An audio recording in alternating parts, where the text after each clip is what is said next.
Hello friends, this is Vaibhav Saini. I am assistant manager in state bank of India. Firstly सभी को congratulation जिनका भी RRB prelims clear हुआ है। अब बात करेंगे आरआरबी क्लर्क मेंस की। फर्स्टली लास्ट ईयर मेरा आरआरबी क्लर्क भी क्लियर हुआ था फाइनल मेंस, और आरआरबी पीओ में मेरा इंटरव्यू क्लियर हुआ था। मींस आरआरबी क्लैरिकल और आरआरबी प्रोबेशनरी ऑफिसर मेरे दोनों लास्ट ईयर क्लियर हुए थे।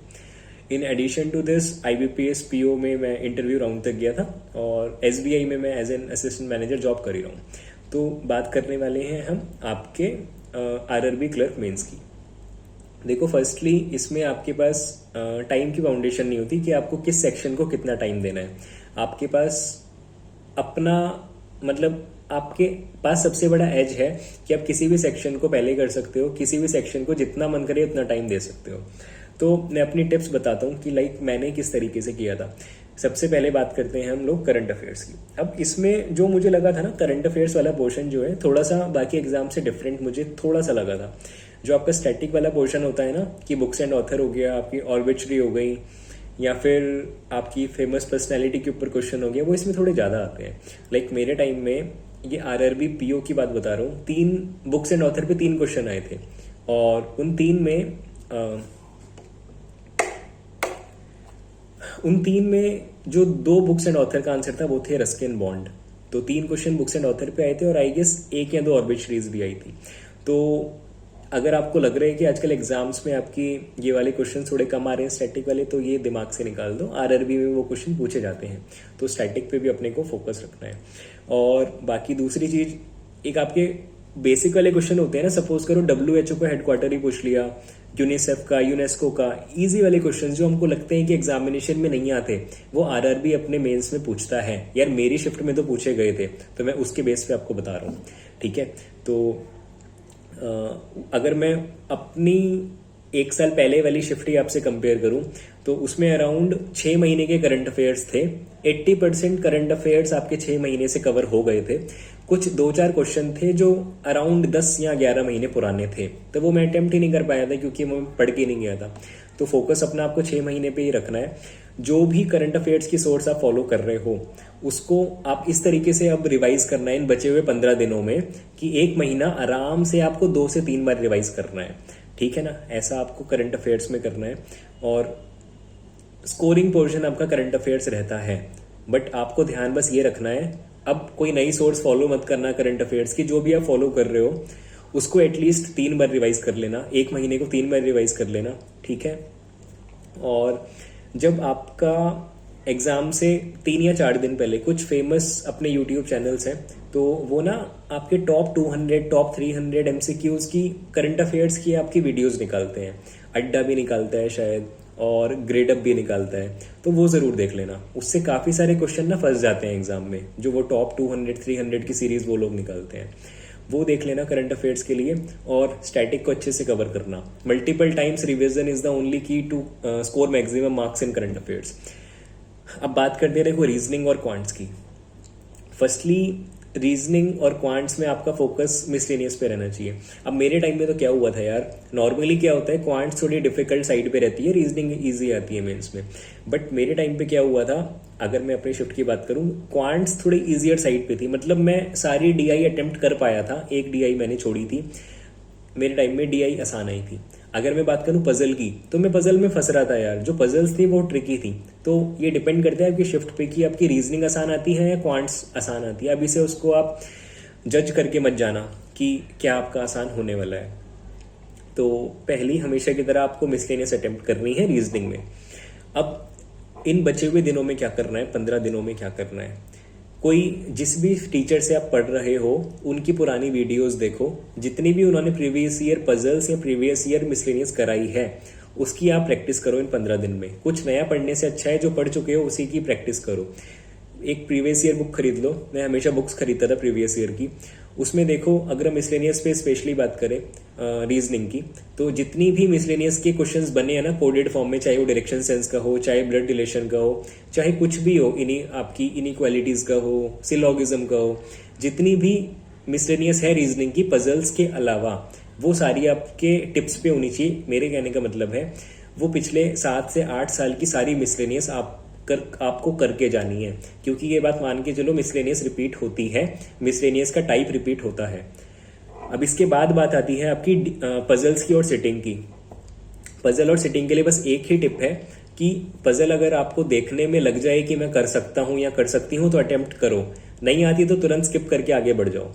अब आप पजल को अटेम्प्ट कर रहे हो और आप बीच में अटक गए, आपसे नहीं हो रही, थोड़ा सा उसको जज करो, आप कर सकते हो कि नहीं। अगर मन कह रहा है ना नहीं होगी, तुरंत स्किप करके आगे बढ़ जाओ। This is the only key to crack any mains examination यार। क्योंकि फंडा क्या है, आपको टोटल पेपर तो अटेम्प्ट ही नहीं करना होता। कट ऑफ कितनी जाती है? 50-55% आपकी मेंस की कट ऑफ जाती है। तो अगर आप 60% क्वेश्चंस भी अटेम्प्ट करके आओगे तो बड़े प्यार से आप मेंस निकाल लोगे। अब 60% करने का मतलब है 40% पेपर तो वेस्ट है, वो तो करके ही नहीं आना। तो आपके हाथ में इतना बड़ा ऑप्शन होता है कि 60% को आपको चूज कर करके निकालना है कि मुझे ये अटेम्प्ट करना है, और बचा हुआ 40% छोड़ दो, वो तो अटेम्प्ट ही नहीं करना। इससे बढ़िया ऑप्शन क्या मिलेगा मेंस में यार। ठीक है, ये बात रही रीजनिंग की। अब पजल्स या सिटिंग की प्रैक्टिस आपको करनी है उसी फैकल्टी से जिससे आप पढ़ रहे हो, क्योंकि आपको उसी को पढ़ने का तरीका समझ में आता है। अब मैं तो एक्चुअली ध्रुव धनखड़ सर से पढ़ता था, तो मैंने क्या किया था, उन्हीं की पिछली 40-50 वीडियोस देख ली थी इन बचे हुए, मतलब रिजल्ट आने के बाद प्रीलिम्स के। तो वहीं से मेरी मिसलेनियस और वहीं से मेरी पजल्स सब वहीं से कवर हो गई थी। ठीक है, तो ये बात रही रीजनिंग की। अब क्वांट्स में मैंने क्या किया था, देखो मेरा फोकस हमेशा से मिसलेनियस पर ही रहा है, तभी जाके मेरे ये 4-5 गवर्नमेंट जॉब में सिलेक्शन हुआ था। क्योंकि डीआई और पजल्स अनएक्सपेक्टेड होती है कि मेंस में किस लेवल की आ जाएंगी, बट जो मिसलेनियस वाला पोर्शन होता है ना यार, उसका लेवल आपका सेम ही रहता है ऑलमोस्ट। तो आपकी जो मिसलेनियस रहती है क्वांट्स में, चाहे वो क्वांटिटी कंपैरिजन हो या फिर आपकी उसमें मेंस में आपको अप्रोक्सीमेशन भी देखने को मिलती है, और आपको कभी कभी क्वाड्रेटिक इक्वेशंस भी देखने को मिलती हैं। तो इन वाले इजी टॉपिक्स पे आपकी कमांड इन 15 दिन में एटलीस्ट रिवाइज कर लो। आपको बनानी है कि इन क्वेश्चंस को पहले अटेम्प्ट करना है, तब जाके आपको डीआई अटेम्प्ट करनी है। ठीक है, और डीआई भी सपोज करो 5 डीआई आपके पास आई हैं, तो डीआई को आपको पहले ओवरव्यू लेना है। डीआई की शक्ल देख के पता लग जाता है यार ये हम कर पाएंगे कि नहीं कर पाएंगे, या किस डीआई में टाइम लग रहा है। ठीक है, तो डीआई पे पहले आपको जज करना है कि मुझे कौन सी डीआई करनी है और फिर उसको अटेम्प्ट करना है। ये नहीं कि पहले क्वेश्चन में डीआई आई आप उसको अटेम्प्ट करने बैठ गए, ये गलती नहीं करनी। ठीक है, अब पहले शॉर्ट में कंप्यूटर की बात और कर लेते हैं। कंप्यूटर का मैंने कहीं से कुछ सब्सक्रिप्शन नहीं लिया था यार, जैसे बच्चे करते हैं। यूट्यूब पे बहुत मटेरियल पड़ा है, यूट्यूब पे कुछ वीडियोस आप देख लो, और कुछ टीचर्स ऐसे भी हैं जिन्होंने बहुत सारे एमसीक्यूज की वीडियोस बना रखी हैं। ठीक है, स्टेट एग्जामिनेशंस में भी कंप्यूटर आती है, मेट्रो वगैरह के एग्जाम में, तो वो आप देख लो। और कंप्यूटर में यार कट ऑफ भी, सेक्शन कट ऑफ उतनी ज़्यादा नहीं जाती, तो आप आराम से निकाल लोगे, तो उसमें टेंशन लेने की ज़रूरत नहीं है, बेसिक क्वेश्चंस आते हैं। और अब बात रही हिंदी और इंग्लिश की, तो देखो अगर आप हिंदी में कंफर्टेबल हो ना तो ही हिंदी चूज करना, क्योंकि अगर आप इंग्लिश मीडियम के स्टूडेंट हो और आप सोच रहे हो कि मैं यूपी से हूं और मैं हिंदी चूज कर लूं, तो हिंदी डिफिकल्ट लगेगी आपको, हिंदी आपसे नहीं हो पाएगी। अगर आप हिंदी में ऑलरेडी कंफर्टेबल हो, पहले से आप हिंदी मीडियम के स्टूडेंट हैं, तो ही हिंदी या लोकल लैंग्वेज चूज करें, अदरवाइज इंग्लिश को ही प्रेफर करें। ठीक है, और ये बात रही थी। और मैंने तो एक चीज़ और करी थी, मैंने secondary language Tamil Urdu choose करी थी, क्योंकि आपको पता है जो अपनी स्क्रीन होती है ना, ऊपर अपर हाफ में आपको इंग्लिश मिलती है और नीचे लोअर हाफ में वो लैंग्वेज मिलती है आपने जो चूज़ करी है। तो ऊपर इंग्लिश थी और नीचे उर्दू थी, तो मेरा माइंड उर्दू पे जा नहीं रहा था, तो मैं केवल इंग्लिश को ही पढ़ के क्वेश्चन अटेम्प्ट कर रहा था। तो ऐसा हुआ था, क्योंकि अगर मैं नीचे हिंदी चूज़ करता ना यार, तो मेरा माइंड इंग्लिश पे भी जाता और हिंदी पे भी जाता। तो कहीं ना कहीं माइंड पढ़ने की कोशिश करता है कि हिंदी में भी पढ़ के देख ले, क्या पता हिंदी में अच्छे से समझ आ जाए। तो वो मैंने क्या किया, उर्दू चूज़ कर ली थी, ना दिमाग उस पर जाएगा ना टाइम वेस्ट होगा, तो ऐसा किया था। अब फाइनल टिप की बात बताता हूँ यार। देखो मेंस में सबसे इंपॉर्टेंट ये रहता है, आपको पूरा पेपर अटेम्प्ट नहीं करना होता। तो सपोज करो पहला क्वेश्चन पे आप आए, आपको नहीं आता, स्किप करो। दूसरे पे आए, स्किप करो। तीसरे पे आपको लगा कि हाँ इसमें तो सिलोगिज्म दे रखा है, मुझे आता है, कर लो। ठीक है, अब आपने वो अटेम्प्ट कर लिया, फिर सबसे इंपॉर्टेंट ये है, जहाँ पे अटको ना तुरंत स्किप कर दो और आगे बढ़ जाओ, भले ही आपको घूम के वापस आना पड़े पहले क्वेश्चन पे। ठीक है, और स्किप करना है और अटेम्प्ट करना है, ये स्ट्रेटेजी अपना लो, मेंस आराम से क्लियर हो जाएगा। अगर एक क्वेश्चन भी अटक के रह गए ना, तो आखिरी क्वेश्चन में अगर अप्रोक्सीमेशन भी दे रखा होगा, आप उसको देख ही नहीं पाओगे, क्योंकि आप पहले क्वेश्चन में अटक गए थे, आखिरी क्वेश्चन तक पहुंच ही नहीं पाए। तो स्किप एंड अटेम्प्ट की स्ट्रेटेजी आपको बनानी है। ये स्किप करना आना चाहिए आपको क्वेश्चन की, स्किप करो और आगे बढ़ो, ठीक है। और ये कुछ बात थी, बाकी मैं कुछ एक पर्टिकुलर स्पेसिफिक वीडियो डालूंगा, उसमें मैं आपसे 4-5 इंपॉर्टेंट पॉइंट्स डिस्कस करूंगा, क्योंकि इसमें तो मैंने आपको ये बताया इन बचे हुए दिनों में आपको क्या करना है। उसमें मैं आपसे कुछ बातें शेयर करूंगा कि क्या वो ऐसी 4-5 चीजें हैं जो आपको एक ऑप्टिमम स्कोर से अबव 5 या 10 नंबर ज़्यादा दिला सकती है।